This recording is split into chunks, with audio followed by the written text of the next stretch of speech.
The time is 10 a.m. This is WKYT Midmorning. Anxious moments for some Lexington hotel patrons who had to be evacuated during an overnight fire. Residents of a community in northeast Kentucky are relieved that a train derailment didn't cause more damage than it did.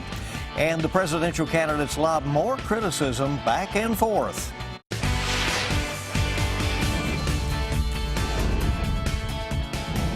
This is WKYT Midmorning. Good morning. Welcome into Midmorning. So good to have you with us. Thursday, August 11th. We can see the weekend coming. I'm Bill Bryant. And I'm Barbara Bailey. Glad you're along with us. You know, it's really kind of a statement on the day when it's already sticky at this hour. It was a beautiful start to the day. Then it got sticky. Then maybe it continues to change through the day. Let's check in with meteorologist Micah Harris. Boy, is it that. I mean, we head off through the weekend. It's going to stay that way. The feeling outside and towards your afternoons, past couple of days have been 95 to 99 degrees, and guess what? We're going to do that again today. We'll do it again tomorrow. Even towards your weekend, if you're not under rain, you are going to see that. Look at the rain down south. It's not much, but a couple of showers there near Corbin and just to the north of London in Laurel County. Now, Frankfurt's sitting there already at 81 degrees, 82 in Lexington. We'll have a chance at rain today and tomorrow, but really the more widespread rain comes later on in the weekend. I'm going to show you that when it arrives coming up. And we'll see you then. Thank you. First, this mid-morning, some startling moments overnight for guests at the Ramada Inn on South Broadway who were awakened by the sound of smoke detectors. Multiple fire crews pulled in around 11 o'clock last night, and they quickly tackled a fire inside the hotel. Those crews were not yet able to tell us the exact cause of the fire on scene. They did say it started in a storage room off of the kitchen. That kitchen, firefighters say, was not being used when the fire was sparked. It's usually only for breakfast there. Crews were able to knock down the fire from the inside. They say the fire did not touch the roof structure. The Ramada is relocating all of the patrons to other hotels. We've been able to let them get in and get some of their essentials, keys and wallets and that sort of thing. No one was injured in the fire. The hotel is closed indefinitely. We're tracking the investigation into a deadly motorcycle crash in Laurel County. It happened last night on Highway 192 west of London. The Laurel County Sheriff's Office says a motorcycle crossed the center line and hit a van that had just pulled out of a driveway. Investigators say the driver of the motorcycle, William Hayes, died at the scene. A passenger in the van was taken to the hospital with some injuries. Investigators are still trying to figure out what led to a train derailment in Pendleton County. This is video from Officer Don that he shot in Sky First. It shows the mess left after dozens of cars left the tracks in the city of Falmouth yesterday. Hazmat crews were rushed into the scene, and emergency officials quickly issued an evacuation order because the train was carrying hazardous materials. Authorities lifted that evacuation alert shortly after realizing the community was not in any danger. Much of downtown Falmouth was shut down. Several roads were closed. The power was out in some areas. Many people living near the scene were pretty much at a loss for words. I think we're going to go for a few days because it's right in our backyard. We're going to just let it settle, see what happens, make sure everything's safe, and then just go. CSX officials say the train was heading from Cincinnati to Atlanta when it jumped the rails. They say in all, 23 cars were involved, and crews expect the cleanup in the long run will take some weeks. 2 students suffered minor injuries when their school bus wrecked on the way home from the first day of school in Anderson County. Lawrenceburg police say it happened when a bus driver hit a car on Canterbury Street after accidentally passing a student's stop. Shortly after police arrived, they discovered the driver of the car, Billy Cecil, was intoxicated. They say Cecil had a blood alcohol level over 3 times the legal limit. Witnesses described it as a blessing in disguise. The bus backed into him, and they found that he was intoxicated. You know, maybe he could have, if it hadn't happened, maybe he'd have went on and something worse could have occurred. So, you know, maybe it was meant to happen. They, you know, got him off the street. Cecil was arrested following the crash. Police say about 40 students, ranging from elementary to high school, were on that bus. They say many were shaken up, but all are expected to be okay. Police say the school bus driver does not face any charges. A Laurel County jury has convicted a man accused of killing his girlfriend. Christopher Bird was charged with murder, but the jury found him guilty of reckless homicide and recommended a 1-year sentence. Police say Bird shot and killed Shannon Engel during an argument last year. Bird will be formally sentenced August 19th. The case involving a Clark County grandmother accused of starting a fire at her home last year has been sent to a grand jury. Anita Raleigh is charged with wanton endangerment and arson. Police say Raleigh claimed the fire at her home on Kidville Road started on a kitchen stove. But upon investigation, the authorities there say Raleigh started the fire in a bedroom after setting paper on fire during an argument. Investigators say multiple people were inside the home at the time, including her grandchildren. No one was injured in that. Police in southern Kentucky are still looking for a man accused of stealing a lawyer's truck outside a courtroom just one day after being released from jail. Police say Johnny Mullis should be considered armed and dangerous. Corbin police say Mullis left a hearing Tuesday and found the unlocked truck in the parking lot with the keys still in it. They say 2 guns were also inside the truck. Williamsburg police are helping with the search. They say Mullis has a lengthy criminal history. The University of Kentucky is holding an industrial hemp research field day this morning. The university has opened its hemp research farm to the public. They're conducting tours of the facility and offering speakers from the hemp research field. The event is free and runs until 1 this afternoon at the research farm on Ironworks Pike. Well, Hillary Clinton is in Michigan today to make her case for how she'll improve the economy just days after Donald Trump delivered his own economic plan in Detroit. Trump has been taking some heat because a former congressman attended one of his rallies in Florida. You remember a similar thing happening with someone behind Hillary Clinton earlier in the week. The seating charts have been a problem. Brian Webb has the latest details from the campaign trail. Directly behind Donald Trump is disgraced former Republican Congressman Mark Foley. Foley resigned in 2006 amid allegations he sent sexually suggestive emails to teenage boys who served as pages. Ironically, Donald Trump criticized Clinton for her own event where the father of the Orlando nightclub killer sat behind her. Wasn't it terrible when the father of the animal that killed the wonderful people in Orlando was sitting with a big smile on his face right behind Hillary Clinton? The Clinton campaign said he was not invited. Trump also continued to hammer Clinton on the scandal surrounding her use of a private email server while Secretary of State. How do you think Hillary would feel if emails were never invented? Would she be happy? It revealed so much. It revealed the lies, the deception, the dishonesty. Clinton, meanwhile, campaigned in Iowa and for the first time reacted to Trump's remark that Second Amendment people could do something to stop her. Words matter, my friends. Donald Trump simply does not have the temperament to be President and Commander-in-Chief of the United States. Trump later claimed he was talking about political power and wasn't inciting violence. He denied a report the Secret Service followed up on his comments. Brian Webb for CBS News, New York. During Trump's campaign event, he also claimed that President Obama founded the terrorist organization ISIS. In the past, the Republican presidential nominee has accused Democratic rival Hillary Clinton of the same thing. But as Trump shifted the blame to Obama at a rally yesterday, he said Clinton was actually the group's co-founder. The White House has not responded to Trump's comments. Well, we have a traffic alert this morning for drivers in Lexington who may be on New Circle Road today. The Kentucky Department of Highways is doing pothole repairs on a stretch of New Circle between Leestown Road and Woodhill Drive. Road crews say it will be a mobile operation, so they ask drivers to watch for signs and flashing arrows. The repair work will last until 3 o'clock this afternoon. All right, heads up for that and give them room to work. Stay alert, certainly. Well, keep it right here this mid-morning. We're back in just a moment. We'll meet a polar bear who's on the move, and she's getting a new big sister. And James Corden is all set to take another car ride and loosen up his vocal pipes. Already have a couple of showers down in southern Kentucky. They're coming northbound slowly but surely, but look for a couple more storms popping up later on this afternoon. I'm going to show you the arrival time of this forecast for your weekend. The widespread rain coming up.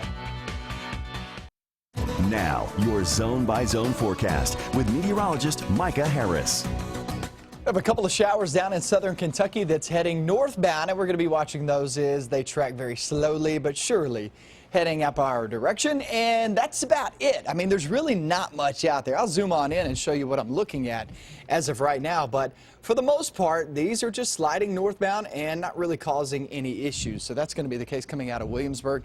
About to slide into southern portions of Rockcastle County, so the Livingston area, that's where you're going to be seeing that. Heads up Mount Vernon, heads up Three Links community, heads up, you're sitting there in Renfro Valley, that area, that's where you can see some of these showers slide northbound here in the next couple of hours, or hour or so. Up 27 too, a couple sprinkles. That's about it. And that's all that's out there. Lexington, 82 degrees. Pretty good looking day. And look, most of us stay dry again today, just like the past few days. However, you can't rule out a passing shower or a thunderstorm. We go through your day and get to the afternoon, like I said, a storm or two. But not only that, I mean, you felt it yesterday and you felt it the day before. Sunday and Monday of last week, or of this week actually, felt really good. I mean, the dew points were down, humidity was way down. Not so much after that. Tuesday, Wednesday, now Thursday. It'll be sticky, I promise you that. 89 degrees later on this afternoon. But it's not really about what's on the thermometer. It's the way it feels outside. And the way it feels is 95 to 99 degrees. So you may be one of those kind of wishing that you were under one of those thunderstorms later on this afternoon. Go into the evening and night, okay? Once you hit midnight to about sunrise tomorrow morning, that is the best time to check out this meteor shower later on tonight. So with no clouds, there's a pretty good chance you'll actually at least see a few. But some experts are saying maybe upwards of 100 plus an hour. Now, personally, I've never seen that. I've seen roughly 80 when I was in 4th grade. I remember that. I was just thinking back on the times. I usually stay up every year to watch these.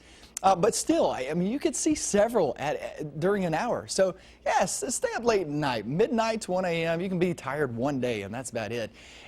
Best time to view, like I said, midnight to about 6 a.m. to about 7 a.m. So just keep that in mind. I know it's way late or way early, depending on which way you look at it. But nonetheless, at least we're not dealing with rain later on tonight. Today and tomorrow, guys, pretty much the same as the past couple of days. And then we hit Saturday, Sunday, Monday. It's really late Saturday into Sunday, Monday. It's pretty heavy rain, and not just heavy rain, but widespread rain. So most of us will get in there. Lots of rain. Yeah, that's the way it's going to go. Okay. Well, okay. It'll dry out eventually. Thank you. That's right. Well, a young polar bear who has captivated the country since her birth at the Columbus Zoo last November is moving to the Oregon Zoo this fall. Yeah, she's cute and she's heading out west. This is Nora. She was born last November. About a week after her birth, Nora's mama bear started leaving her unattended for long periods of time. So the zoo's care team decided to hand raise the cub. And when they first started raising Nora, she only weighed 1 pound. Well, now she weighs more than 150 pounds and seems like a really happy little bear. Zookeepers in Oregon are hoping that Tassel, who is a bear who lost her brother, will befriend Nora and serve as her polar bear mentor once she gets out there. Oh, how can you not love this picture? So Those cute. two might be a dynamic duo out there out west. We hope it's a good pairing that way. Well, Britney Spears will take a ride with James Corden for an upcoming round of carpool karaoke. And we have the details in today's Eye on Entertainment. I'm dreaming about somebody. Britney Spears will take a ride with James Corden for an upcoming round of carpool karaoke. The pop star will join the Late Late Show host on August 25th, the day before she releases her new album. We could have had it all. The karaoke segment became a sensation back in January when Adele took the hot seat. Hey, bartender. The Academy of Country Music tapped Lady Antebellum to host the ACM Honors. Some of country music's biggest stars will take the stage, including Entertainer of the Year Jason Aldean.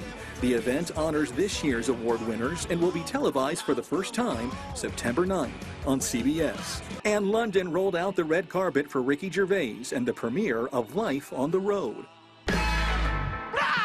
The movie is a mock documentary based on Gervais's David Brent character from the Office sitcom. If it takes you 30 takes, because you're all laughing, the take you get is probably brilliant. That's your Eye on Entertainment. Chris Martinez, CBS News, Los Angeles. Coming up, honoring the heroes of the Vietnam War. Find out about the moving wall coming to Renfro Valley and how you can see it next on WKYT. Tomorrow's Mega Millions jackpot is 45 million, up and there. Saturday's Powerball is 82 million. Welcome back to Mid-Morning on WKYT. You can get an up-close and personal look at a memorial to honor the heroes of the Vietnam War. The moving Vietnam Veterans Wall is coming to Renfro Valley. We're joined by Tommy Hodges, American Legion Post 71 commander. Welcome. Yes. Glad to have you in here today. Thank you for having me. I know this is a big deal in the community. You're hoping that people come not only locally but from some distance to see this, because it is really something to see and a way to honor veterans. Yes, it is. This is a very important project for us. We've been almost 3 years in the making of this. It was just an idea that was put out in one of our American Legion meetings, actually, and we had seen different snippets and things of how of this moving wall at other places, and so we thought this would be a great project.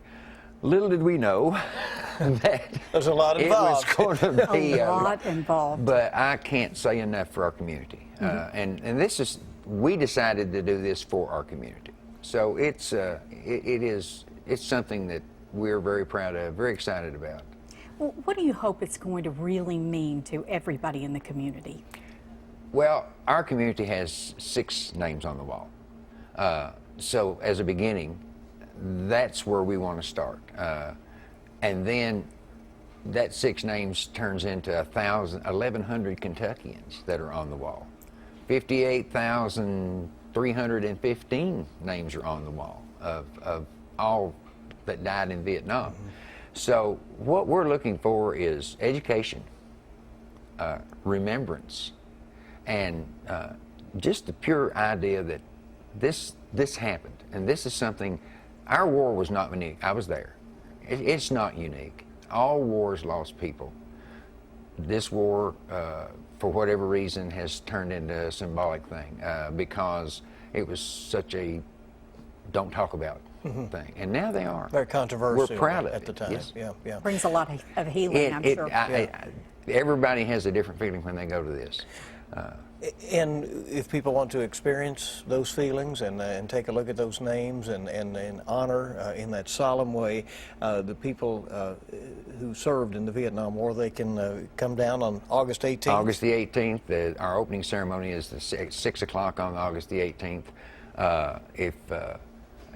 If you want to experience, everybody has different emotions, and we will be there. We'll have volunteers to help guide and tour however they need to experience this. And so you run that the 18th through the 22nd. That is correct. It'll shut down on noon of the 22nd. Well, we certainly hope people will come down. Well, we certainly are inviting everybody for it, and I appreciate you all having us on. Tommy, here. thank you very much. Thank you so much. Good thing to have pulled off, right? Well, keep it right here this mid-morning. Going to check in with the Mr. Food Test Kitchen next and see what's cooking up here as we head toward the weekend. Maybe you can make that.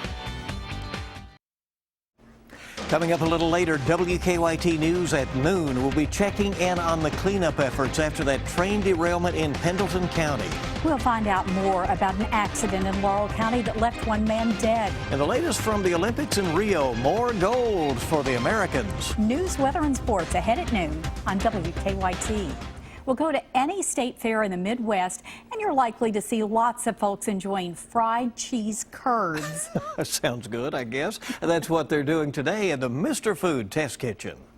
When we think of fair foods, we usually think of the classics. You know, funnel cakes, foot-long hot dogs, and of course, cotton candy. But these days, we have so many more options. That's why this week, we're exploring all kinds of fair foods. And today, we're highlighting a staple that's popular at fairs throughout the Midwest. It's deep-fried cheese curds. And in case you're not familiar with cheese curds, they're a byproduct formed during the cheese-making process. Curds are like cheese, yet a bit rubbery, and they sort of squeak when you bite into them. At the Minnesota State Fair, they've been enjoying these golden nuggets of goodness for over 40 years. To make them, all we do is soak cheese curds in a mixture of buttermilk and beer for a bit before we drain them and toss them in seasoned flour. Then we'll deep fry them until they're golden. Let me tell you, these babies are hard to resist with their crispy coating and their ooey gooey center. These are not to be missed. And for those of you who can't wait for the fair or just want to make these tonight, we have an easy recipe for you. To get it, all you have to do is go to our website and search for fried cheese curds. I know you'll be glad you did. You know, I love the fair and all the food that comes with it. Once I polish these off, I'm going to check out a few more rides. I'm Howard from the Mr. Food Test Kitchen, and I'm having a blast because everywhere I turn, there's lots more. Ooh, it's so good.